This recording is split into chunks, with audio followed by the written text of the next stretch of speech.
Welcome to Morning Briefing on Aspheric TV. I am Dayo Olujumo Ekuni. And of course, with me is Uncle Musti Lala, my favorite person.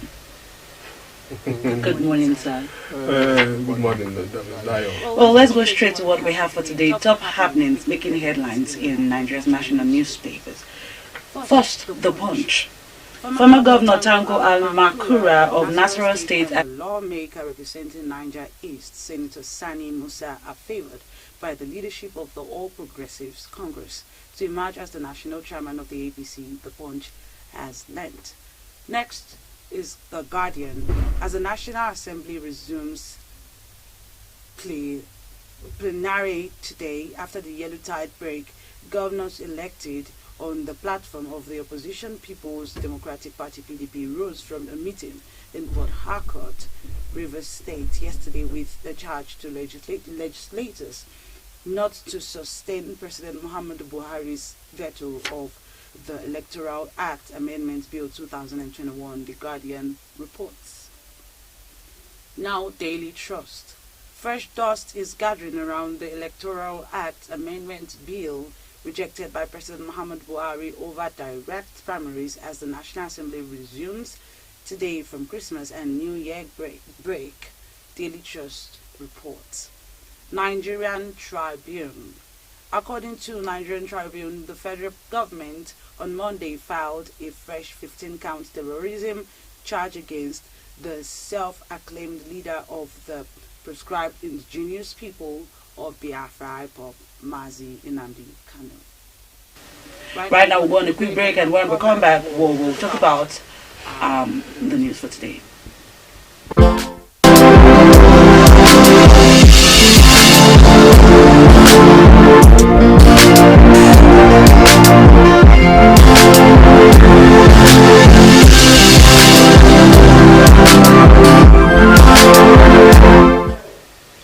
Welcome back.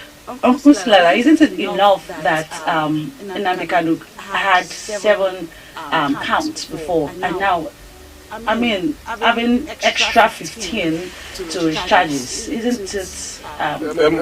Well, all still falls on the kind of a shady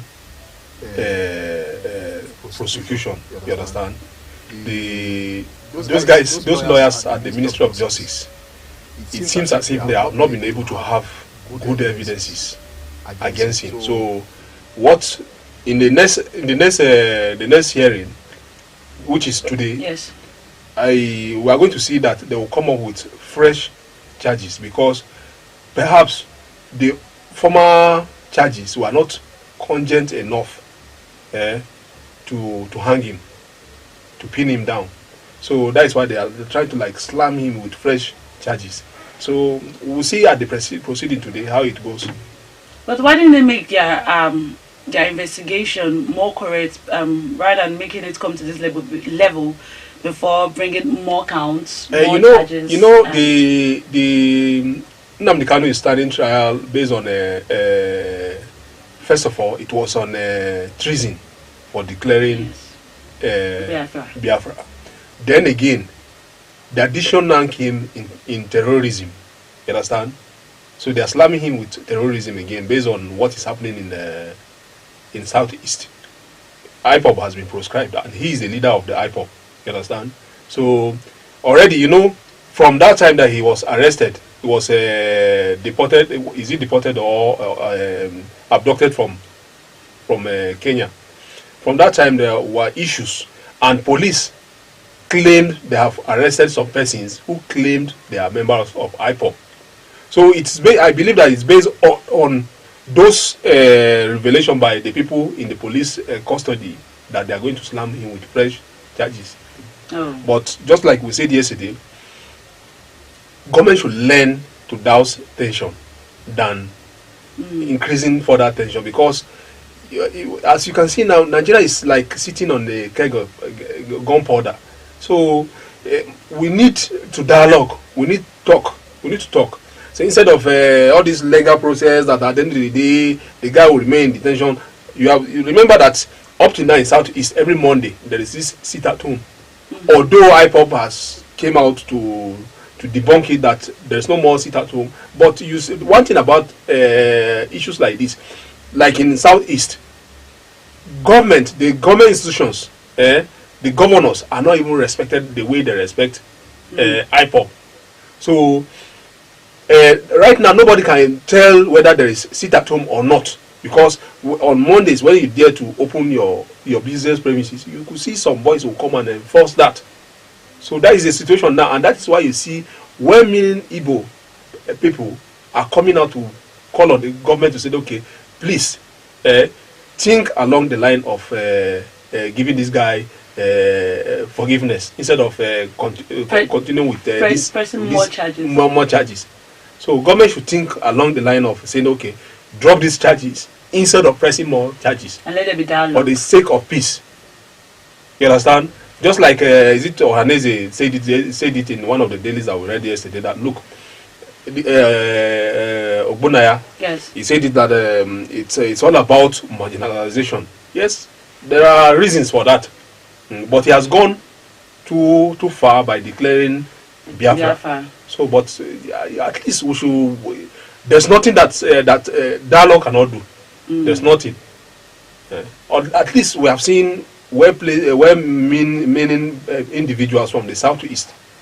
They have gone to see the president. They have presented the case before the president. But the president, even in his last this thing, is insisting that look, it's about legal process. So legal process in this case is not enough. We should deal with dialogue instead of pressing more charges. It will not take us anywhere. Well, reacting to the development in a tweet via Showere's Twitter handle on Monday, well, he condemned the Muhammad Buhari government over the fresh terrorism charge filed against Kanu, describing the new charge as frivolous. He alleged that the government carried out a terrorist act, whisking him back to Nigeria. Well, he wrote, #Free Nnamdi Kanu, a government of terrorists filing frivolous terrorism charges when they are the ones that carried out a terrorist act by kidnapping Kanu from Kenya and extraordinarily renditioning to Nigeria. You know, Showore and his revolution now always castigating the government. Yeah, he always castigates the government, and you know, like the government's supporters, the apologists of the government, they will tell you that look, government Showore is not in the best position to turn to a critic overnight. That he was once a presidential aspirant. That since he was a presidential aspirant, some of his criticism are things that he could not achieve at the poll. That is why he's now coming. But it doesn't matter. He's a Nigerian. You understand? There is no any law that says that because you are a presidential aspirant or you vie for one office and you didn't succeed, you should not scrutinize the administration in place.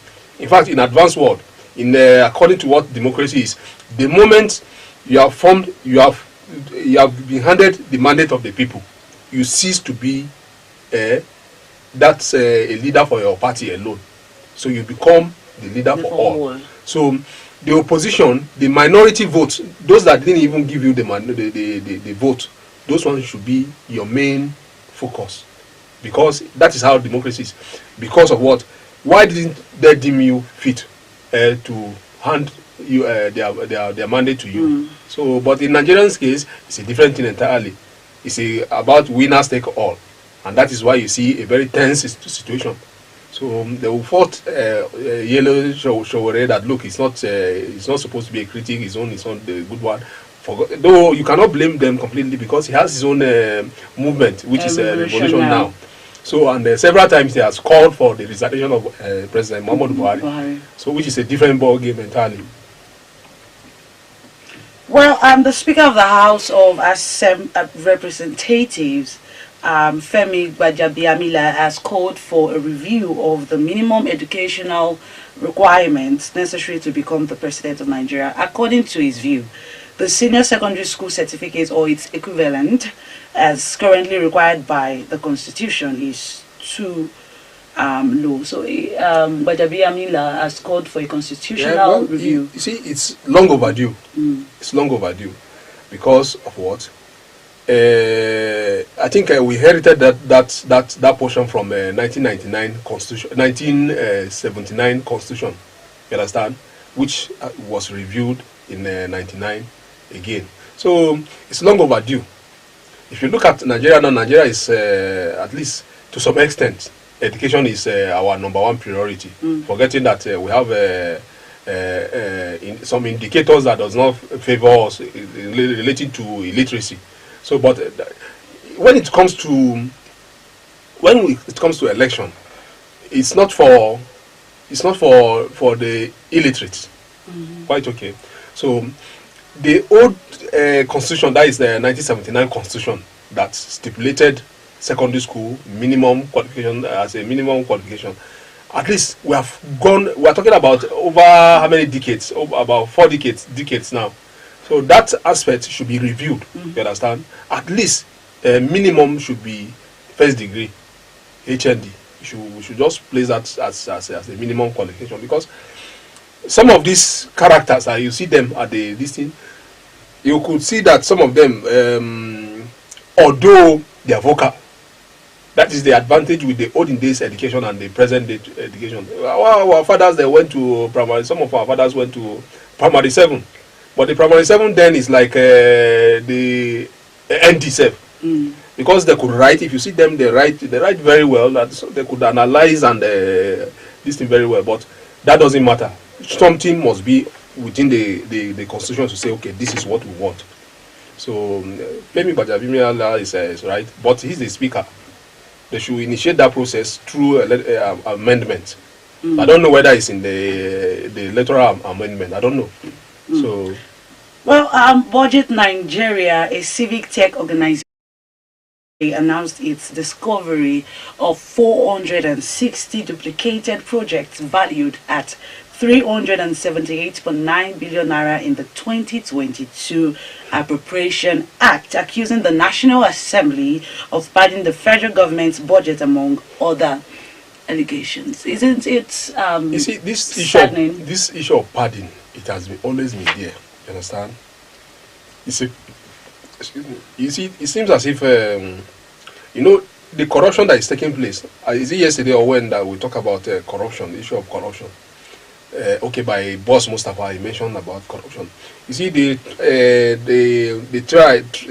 TI, Transparency International, you know what they put into consideration before they do their index, transparency index. Part of it is this budgetary this thing. Although yearly budget is a financial projection, but at the end of the day, money will be allocated, will be sourced, and allocated for it. You understand? The National Assembly, that's supposed to be the supervisor, like being the chief accounting officer to supervise this thing very well. But them too, they are partakers of this thing. You know, in some instances, the executive will submit the budget proposal of let's say, okay, 100 billion for one particular road project. National Assembly now pad it. You know, every National Assembly, in the National Assembly, they have committees. Let's say committee on roads. They will now pad it, instead of 100 billion, they will now pad it to 150 billion. They will increase it. In the ideal sense, instead of them to say, okay, downward review, they will do an upward review. So that at the end of the day, when money is allocated for that project, paddy system will now come in. So civil society organization that discovered that. But at the end of the day, even with the discovery, at the end of the day, nothing will still happen. So that is the corruption that we're talking about here in Nigeria. So the Western world, they are looking at us. They have embassies here. They know about these things. We cannot talk about it, but the embassies now, they now send back the feedback to their. Well, according to the organization, the occurrence of inflicted projects amounting to billions of naira directly linked to the State House and the presidency is really a cause for concern. It's what we're talking about now. So, you see, this thing yearly, budget is being padded.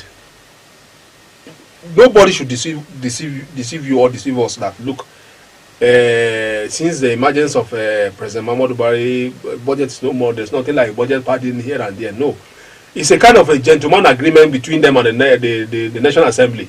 If you pad, you pad, so that it's a win-win situation.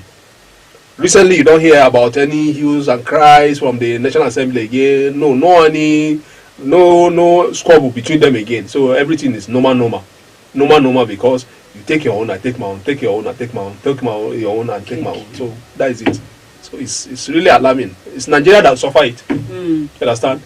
Money that's supposed to go to like 2-3 projects is being channeled to only Just one project. One. And out of that again, it's only half of it that will go into that project. The remaining one will be lined into some private people's pocket. You understand? Last time one contractor was talking about, said, look, if you know the process of awarding a contract, you pity contractor.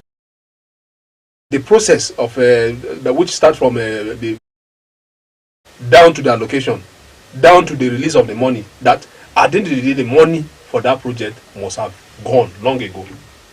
So you understand, but we still continue with the system just like that. Nobody to help us. Billions is being channeled into private people pocket every year. So that is the corruption. It's not the corruption of a policeman is taking a 15 naira or this one is no. That is where the real corruption is. Take for instance like Lagos Ibadan Expressway. That project has been ongoing for how many years? If they to scrutinize it, you will discover that same money that was allocated last year or 2020, that same money will still be recycled again. It will reflect again this year. Whereas the money has been budgeted long ago, which not only budgeted but and released. You understand? Well, all this will lead me to this question. Will corruption ever be a thing of the past in Nigeria? Well, that's all on Morning Briefing this morning. Thank you all for staying with us. I am Dayo Lujomo Ekuni and Mustafa Abdul Malik. Uncle Mustilala. Okay, thank you. Please don't forget to subscribe to our YouTube channel and follow us on all our social media handles. Facebook at Aspheric News, Twitter at Aspheric News, and Instagram at aspheric.news. Thank you.